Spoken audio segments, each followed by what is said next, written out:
Welcome back to Born to Praise TV channel. We are created to praise and worship God.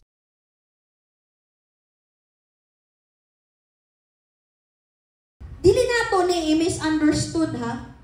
Nga tinuod man sakto man nga we must ihatag tanan dias Ginoo and we will establish our plans.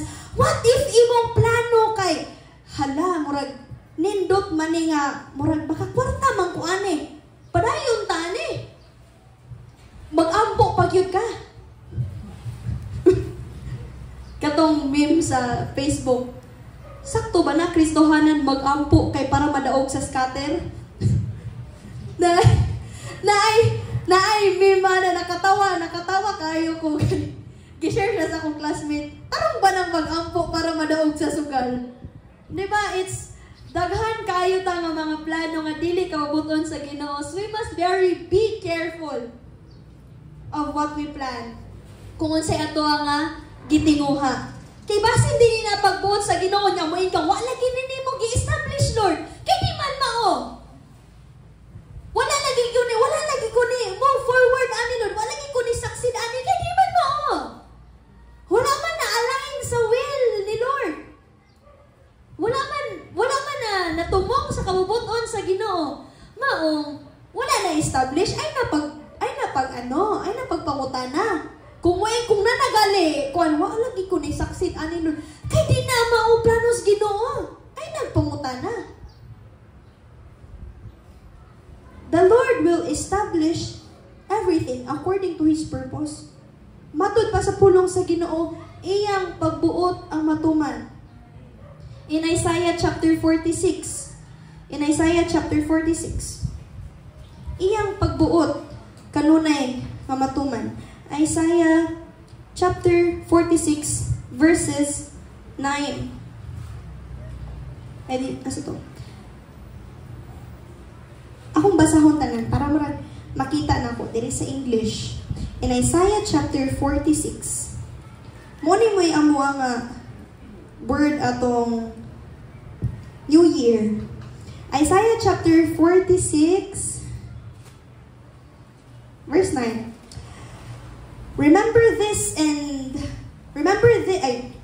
the former things of old, for I am God, and there is no other. I am God, and there is none like me, declaring the end from the beginning, and from the ancient times things not yet done, saying, my counsel shall stand, and I will establish all my purpose. Naa siya sa verse 10. Pasawa na to sa Bisaya. Sa sinugdan pagani, nasayran ko na ang katapusan.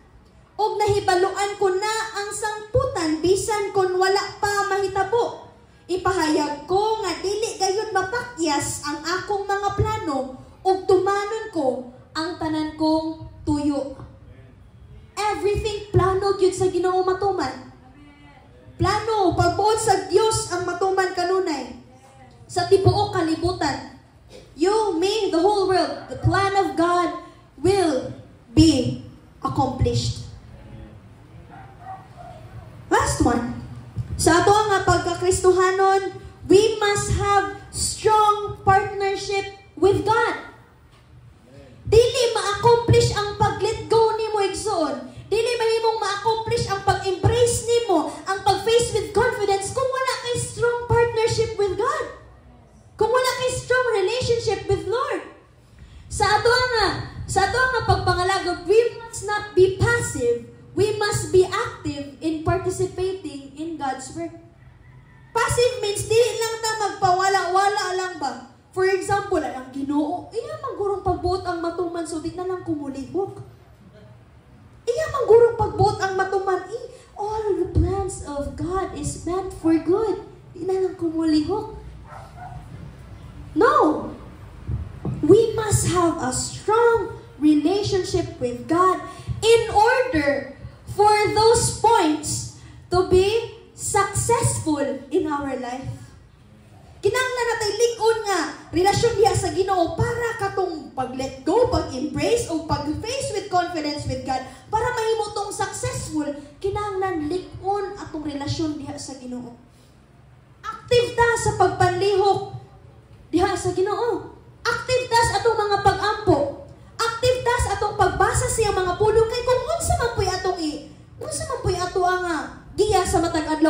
kung walay pulong sa Ginoo. We must always be active. Dili ta magpaluya-luya. Tungod kay nagkataas na po na ining edad na tos magpangalagad sa Ginoo, magparelax na po nuan ta. Ay sige, mabukog ka dungog o word of God pagka Sunday. Okay na to for the whole week. Every day, God can reveal something to us. Nga, kinahanglan natong buhaton. What if di ay naaday sa unahan pa sa Biblia ang imong gibuhat naron nga di ang ipabuhat sa Ginoo, wala nimo nabasahan. You fail to see what God wants you to do and do not wants you to do. So, wala. We must have strong participation sa God sa pagbuhat sa Ginoo. We must pray. Read the Bible. Have fellowship. Sa ato nga paggibuhat ron. Gahiusat ng tanan sa pagsimba diha sa Ginoo. Kaya nahanaan naman tayo faith. Musunod, ang good works. And this is the product of good works. Of faith. Mga itong gibuhat ron. Ang pagtuman sa kabubuton sa Ginoo. Kay gihatag naman sa Dios diri sa atong kasing-kasing ang mga angayan natong buhaton. Tumano nato. Magpakigduol ta maayo diha sa Ginoo. Dudtot ta maayo diha sa Ginoo. Nagadaas na po ning tuig, pagkabuhi-buhi po daay ka. Relax na po daay ta. Ay murag kabalo naman ko kung unsa, luwas naman ko. Kay saved by grace man. Not by the works of men, so no one will boast. Okay na ko ato? No. Ningon ng James, faith without work is dead. We must continue. We must strive very harder. Harder. Diha sa Ginoo. Maningkamot taog maayo. Stay committed. Stay committed sa kung unsa ato nga gi-promise ni Lord atong una pa ta nga nahigugma diha sa Ginoo. Lord, ninagyud ko mo palayo niya, ni mo mag-ampo, gyud ko sige kay ang pag-ampo. Maoy dako nga sandata. Usahay, di na takaampo. Kay, dungano na lamang pag mangaon ta.